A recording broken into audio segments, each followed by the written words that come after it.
Anna suspected that her husband was putting sleeping pills in her tea. That evening, she poured it out while he stepped away and pretended to fall asleep. But what happened next left her dumbfounded. Anna's heart raced as a chilling suspicion took root. Her husband was lacing her evening tea with something to make her sleep. Determined to uncover the truth, she waited until he turned away, then poured the tea into a sink, her hands trembling with the weight of her doubts. That night, she feigned sleep. Her senses heightened, waiting for what would come next. What she witnessed shattered her world, leaving her reeling in disbelief. Before we delve deeper into this haunting tale, please share in the comments which country you're watching this video from. Settle in for a story that will keep you on the edge of your seat. Anna felt like a husk of her former self. Her vitality drained as if she'd been hollowed out by an unseen force. Just 6 months ago, her life in Berlin had been a vibrant mosaic of ambition and joy. Her career as a financial analyst at a prestigious firm had filled her with pride. Her sharp mind navigating complex data with ease. But now, her days were a grueling slog, each task an insurmountable hurdle. Spreadsheets blurred into incomprehensible smudges. Her once keen focus dissolving into a fog. She began making mistakes, small oversights at first, then glaring errors that drew raised eyebrows from colleagues. Each misstep gnawed at her confidence, her stomach twisting with the fear of being called into her boss's office. She could already imagine Herr Schmidt's stern gaze, his voice heavy with disappointment as he questioned her competence. Evenings at home offered no refuge. The moment she stepped into their cozy apartment with its warm wooden floors and soft lamplight, a suffocating wave of apathy engulfed her. The simple act of chopping vegetables for dinner felt like scaling a mountain, her limbs heavy, her mind sluggish. After dinner, Hans, her husband of 7 years, would present her with a steaming cup of tea, his nightly ritual cloaked in care. "Drink this, my love," he'd say, his voice smooth as honey, his hazel eyes crinkling with a smile that once felt like home. "You're working yourself to the bone. This will help you relax." Anna couldn't deny the truth in his words. She was teetering on the edge of collapse. But there was something unsettling about that tea, an undercurrent she couldn't ignore. Each night, after sipping it, a tidal wave of drowsiness crashed over her, pulling her into a deep, almost unnatural sleep. She'd stumble to their bedroom, her vision swimming, and collapse onto the bed, sinking into a dreamless void where time seemed to vanish. If it were merely sleep, she might have chalked it up to stress. But her nights were plagued by fragmented, unsettling dreams. Shadowy figures lurking in corners, muffled voices whispering secrets she couldn't grasp, and a pervasive dread that clung to her like damp fog. She'd wake each morning feeling shattered, her head throbbing as if she'd been drugged, a nagging sense that something vital had slipped away in the night. The symptoms grew stranger, more insidious. Beyond the bone-deep fatigue, a mental haze clouded her thoughts, rendering her scattered and forgetful. She misplaced her keys, forgot grocery lists, and overlooked critical deadlines. One humiliating afternoon, she stood frozen in a meeting, unable to recall the name of Klaus, a colleague she'd worked with for nearly a decade. His puzzled stare burned into her, and she mumbled an excuse, her cheeks flaming as she fled to the restroom to compose herself. Hans, ever the devoted husband, seemed curiously detached from her unraveling state, or perhaps he was choosing to ignore it. His routines remained unchanged, brewing her tea, asking about her day, offering gentle reassurances. Yet Anna began to notice cracks in his facade. His smiles, once a source of comfort, now seemed rehearsed. His gaze occasionally flickering with a guarded tension, he quickly masked. He grew irritable over trivial matters, a misplaced mug, a delayed response, his temper flaring before he'd catch himself, offering a sheepish apology and blaming his high-pressure job at an investment firm. When Anna tried to confide in him about her worsening condition, he brushed it off with a patronizing warmth. "You're just overworked, darling," he'd say, pulling her into an embrace that felt more confining than comforting. "Let's plan a trip. Maybe to the Black Forest. A week away will fix everything." But Anna's intuition, once a sharp and reliable guide, screamed that her troubles ran deeper than exhaustion. Something was profoundly wrong, though she couldn't pinpoint what. Her instincts churned with vague, unsettling warnings, like the distant rumble of a storm on a clear day. One evening, as Hans handed her another cup of tea, a jolt of panic surged through her veins. She stared at the amber liquid, steam curling like a ghostly omen, and a terrifying thought pierced her mind. What if he's drugging me? What if Hans is deliberately knocking me out? The idea was absurd, almost sacrilegious. Hans, her partner, her confidant, the man who'd stood by her through life's highs and lows. How could he betray her so cruelly? Yet the question clung to her like a shadow, refusing to be dismissed. Why else did she feel so wretched? Why was her health deteriorating with each passing day? Her thoughts turned to Clara, her lifelong friend and a skilled pharmacist whose pragmatic advice had always been a lifeline. A week earlier, they'd met at a quaint cafe near Clara's pharmacy in Midda, the aroma of fresh coffee mingling with the crisp autumn air. Over steaming lattes, Anna had poured out her frustrations, her relentless fatigue, her memory lapses, her growing sense of disconnection. Clara had listened intently, her brow furrowing as she stirred her drink. "Are you taking anything new?" she'd asked, her tone clinical but laced with concern. "Medications, supplements, even herbal teas?" Anna had mentioned Hans' nightly tea ritual. "Nothing unusual," she'd said. "Just black tea, sometimes with lemon or honey. Hans makes it for me." Clara's expression had tightened, her hazel eyes narrowing. "Is it always the same tea? Same brand? Same flavor?" Anna had shrugged, puzzled by the question. "I think so. He handles it." Clara had leaned forward, her voice low and urgent. "If these symptoms don't ease, get a blood test. It could be a deficiency or something else, just to be safe."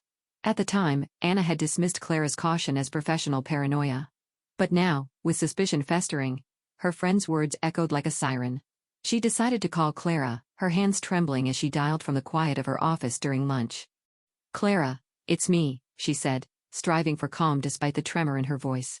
"I need your advice. It's urgent." "What's happened?" Clara asked, her tone instantly alert. "Are you okay?" Anna hesitated, then let the words spill out. Her debilitating exhaustion, her scattered thoughts, and the terrifying possibility that Hans was tampering with her tea. Clara listened without interrupting, her silence heavy with concern. When Anna finished, Clara spoke carefully, her voice steady but grave. "Anna, I don't want to scare you, but your symptoms sound like they could be caused by sedatives or sleeping pills. Some drugs, especially when taken regularly, can cause fatigue, memory issues, even disorientation. It's not uncommon for them to be slipped into food or drink. They dissolve easily, leaving no trace." Anna's breath caught, her heart pounding. "You think Hans could be drugging me?" "I don't know," Clara said, her voice measured. "But you need to find out. Stop drinking the tea for a few days and monitor how you feel. Or better yet, make sure he thinks you're drinking it. Pour it out when he's not looking, switch cups, anything to test it. And Anna, document everything. If something's wrong, you'll need evidence." Anna thanked Clara, her mind racing as she hung up. The idea that Hans could betray her was a knife to the heart, twisting with every heartbeat. But she couldn't ignore the mounting evidence, her symptoms, his odd behavior, the tea.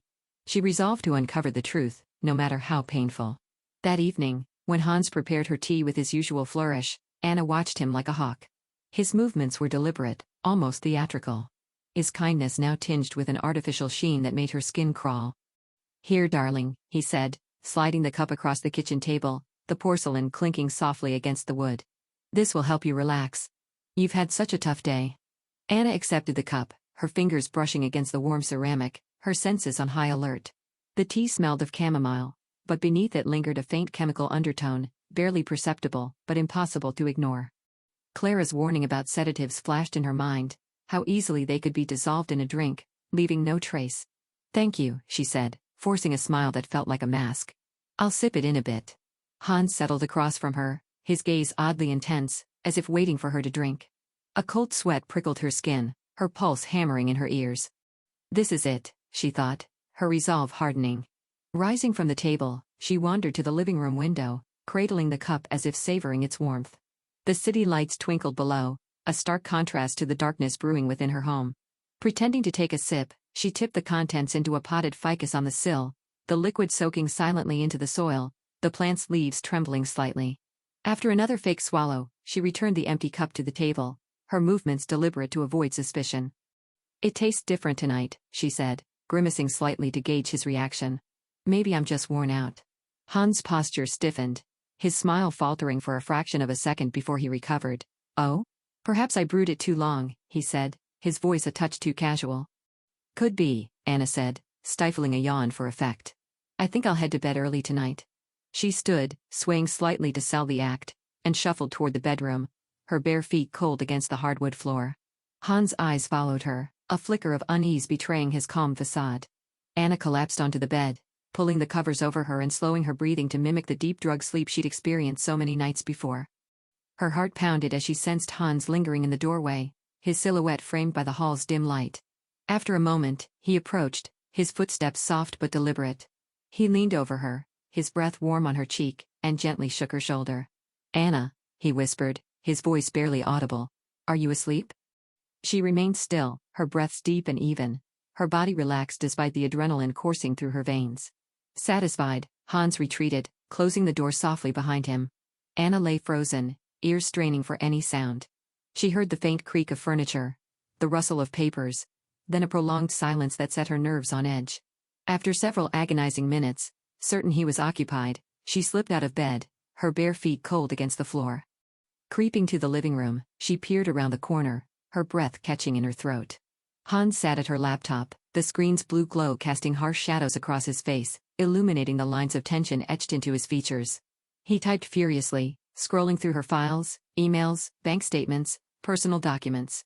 Anna's blood ran cold as she watched him copy files to a USB drive, snap photos of sensitive papers with his phone, and print others, tucking them into a sleek leather folder. His movements were swift, practiced, as if this wasn't his first violation of her trust. He accessed her online banking, navigating with a familiarity that made her stomach churn. She saw him photograph her passport, her tax returns, even a draft of her will. When he printed a loan application bearing her name, her knees nearly buckled. This wasn't just betrayal. It was a calculated, methodical dismantling of her life. Her worst fears crystallized. Hans wasn't just hiding something. He was orchestrating a sinister scheme, plundering her life while she slept. But why? Was it money? Greed? A desire to escape their life together? She memorized every detail. The file names he copied, the documents he photographed, the folder he hid in his briefcase. When he finished, he scanned the room, his eyes darting nervously as if sensing her presence. Then he slipped back toward the bedroom, his steps cautious. Anna dove under the covers, resuming her feigned sleep, her heart pounding so loudly she feared he'd hear it. She felt him hover over her, his hand grazing her hair as he murmured, "Sleep tight, my love. Everything's under control." The words, once tender, now dripped with menace, sending a shiver of revulsion down her spine. Anna waited until Hans' snores echoed from the living room couch, the television soft masking her movements. She lay awake, her mind racing, piecing together the fragments of his betrayal. The next morning, after he left for work, she called Clara from the safety of her office, her voice cracking with urgency. "It's true," she said, struggling to keep her composure. "Hans is betraying me. I saw him last night, going through my laptop, stealing my documents, accessing my bank accounts. He's even trying to take out a loan in my name." Clara's voice was firm, cutting through Anna's panic. "That's serious, Anna. You need to act now. Get a lawyer, someone who can protect you." "I've already contacted Friedrich Miller," Anna said, clutching her phone. "I'm meeting him today." "I'm coming over," Clara said. "We're packing your essentials and getting you out of there." Clara arrived within the hour, armed with a duffel bag, several boxes, and a steely determination. "What's all this?" Anna asked, her voice hollow as she surveyed the supplies. "Everything you'll need to start over," Clara said, her tone resolute. "Passports, deeds, jewelry, cash, anything Hans could exploit. We're not leaving him a single advantage." They worked swiftly, gathering Anna's vital documents, her passport, marriage certificate, property deeds for their apartment and car. She packed her grandmother's heirloom necklace, a delicate gold chain that had always felt like a talisman, and a small stash of emergency savings hidden in a lockbox. Clara rifled through Anna's desk, ensuring no sensitive papers were left behind. "Store the originals at my place," Clara advised, zipping up the duffel bag. "I've got a safe. He won't get his hands on them." Anna nodded, clinging to Clara's unwavering support like a lifeline. With her belongings secured, a fragile sense of control began to take root, though the weight of Hans's betrayal still pressed against her chest. They sat for a moment in the quiet apartment, the air heavy with unspoken fears. "I can't believe this is happening," Anna whispered, her voice breaking. "I trusted him, Clara. I loved him." Clara took her hand, her grip firm and reassuring. "I know. But you're stronger than this. We'll get through it together." Anna hugged her tightly, tears stinging her eyes. "Thank you. I don't know how I do this without you." "You don't have to," Clara said, her voice soft but fierce. "Now let's get you to Friedrich's office." The drive to Friedrich Muller's office was a blur. Anna's mind replaying the previous night's revelations like a looping nightmare. Her life had imploded. Her marriage exposed as a cruel facade built on lies. Friedrich's office, with its dark wood paneling, leather-bound legal tomes, and faint scent of polished oak, offered a haven of order amid her chaos. "Anna, please come in," Friedrich said, his silver hair and piercing gaze exuding an authority that steadied her nerves. He gestured to a leather chair across from his imposing desk. Have you reviewed the documents I sent? Yes, Anna said, her voice steadier than she expected, though her hands trembled in her lap. I've read everything, and I'm ready to move forward. Good, Friedrich said, his tone calm but commanding. Let's outline your steps. First, we must freeze all your bank accounts and cards to prevent unauthorized access. I've prepared the necessary forms. He slid a stack of papers across his desk, each page a step toward reclaiming her life. Anna signed them, her hand shaking as she realized she was severing financial ties with the man she'd once trusted implicitly. Each signature felt like a small act of defiance, a reclaiming of her agency. Next, Friedrich continued, his pen tapping the desk rhythmically, change all your passwords, banking, email, social media, everything Hans might know. Use complex, unpredictable combinations, and store them securely. Anna nodded, already updating her password manager on her phone, her fingers flying over the screen as she replaced familiar passwords with random strings of characters. Third, Friedrich said, leaning forward, his voice grave. Given the attempted loan in your name, you must file a fraud report with the credit bureau. This will block further misuse of your identity and alert authorities to potential criminal activity. Anna listened intently. Each instruction anchoring her to a plan, a way out of the nightmare Hans had crafted. Finally, Friedrich said, his eyes softening slightly. You must relocate temporarily. Staying with a trusted friend is safest, at least until we resolve this. I'm moving to Clara's tonight, Anna said, her voice firm despite the turmoil within. Friedrich nodded approvingly. Wise choice. I'll keep you updated as we proceed. Follow these steps and try to stay composed. You're doing the right thing. Leaving his office, Anna felt a spark of empowerment ignite within her. She'd frozen her accounts, updated passwords, and reported the fraud. Each action a brick in the wall she was building to protect herself. That evening, at Clara's cozy apartment in Prenzlauer Berg, with its mismatched furniture and shelves overflowing with books, Anna finally felt a sliver of safety. As she unpacked her belongings, her phone rang. It was Hans. She stared at the screen, her pulse racing before answering. Hello, Anna? Why are you ignoring me? Hans' voice was frantic, edged with a desperation she'd never heard before. I've been calling all day. What do you want? She asked, her tone icy, her fingers gripping the phone tightly. What's going on? He demanded, his voice rising. You're acting strange. Where are you? I know everything, Hans, Anna said, her voice cutting like steel through the line. Your lies, your plans, I've seen it all. I know everything, Hans, Anna said, her voice cutting like steel through the line. Your lies, your plans, I've seen it all. Silence stretched across the line, heavy and oppressive. Then, in a trembling whisper, he said, What are you talking about? Anna, please. Don't play innocent, Anna snapped, her anger flaring like a wildfire. I know about your affair, the loan you tried to take out in my name, the documents you stole. I know you've been drugging me. Drugging you? Hans' voice cracked, his panic palpable. Anna, I'd never hurt you. I love you. Love? Anna's laugh was bitter, laced with pain and betrayal. You call this love? You've been poisoning me, stealing from me, planning to ruin me. I'm filing for divorce, Hans, and I'll make sure you pay for what you've done. She ended the call, her hands shaking, but her resolve unshaken, a fire kindling within her. Later that evening, Friedrich emailed her a bombshell, intercepted messages between Hans and Lena, a colleague from his firm. The correspondence was brazen, a chilling window into Hans's duplicity. He detailed his scheme to drain Anna's savings, secure a fraudulent loan, and flee with Lena to a new life in Spain. He mocked Anna as clueless, a pawn in his game, while Lena demanded lavish rewards, a sleek sports car, a penthouse in Madrid's heart. Hans assured her, soon, darling, we'll have it all. Anna's practically ours. The words seared Anna's heart, betrayal and humiliation warring within her. She read the messages again and again, each one a fresh wound, until Clara gently pried the phone from her hands. You're stronger than this, Clara whispered, pulling Anna into a tight embrace. You'll rise above this. You already are. Anna buried her face in Clara's shoulder, tears streaming down her cheeks as she mourned the life she thought she had, the love she'd believed was real. But beneath the pain, a flicker of relief took hold. She knew the truth now, and knowledge was power. Over the next few weeks, Anna threw herself into rebuilding her life. She worked tirelessly, earning a promotion that restored her confidence and reminded her of her own strength.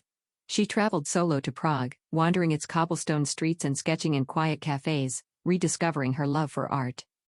In Vienna, she lost herself in museums, the grandeur of the past soothing her wounded soul. She rekindled friendships, hosting dinners with old college friends, their laughter a balm to her spirit. Hans faded into a bitter memory, a dark chapter she was determined to close. One crisp autumn day, as leaves swirled along a bustling Berlin street, Anna spotted him. Hans stood outside a cafe, his face gaunt, his posture slumped, a shadow of the man she'd once loved.